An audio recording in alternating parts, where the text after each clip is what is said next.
अस्सलामुअलैकुम एवरीवन, कैसे हैं आप सब लोग। उम्मीद है खैरियत से होंगे। और आज हम फिर से आ गए हैं हमारी शूट की लोकेशन पे।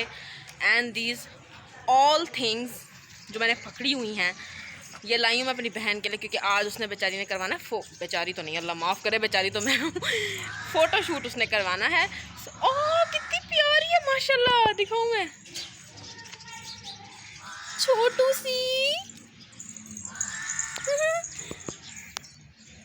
कितनी प्यारी है माशाल्लाह। ओए कुत्ता भी है पीछे। बहुत प्यारी है माशाल्लाह। शूट की लोकेशन पे हम आ गए हैं और अभी हम इंतज़ार करेंगे हमारी पूरी टीम का, और अभी जाके हम करते हैं मेकअप, क्योंकि हमने भाई कुछ भी नहीं करा था।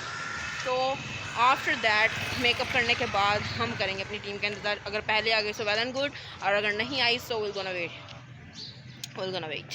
सो चलते हैं जाके। फ़र्स्ट ऑफ ऑल इनको तो पहले नहाएं। अजीब रश पाया हुआ अल्लाह दी कसम ज़िंदगी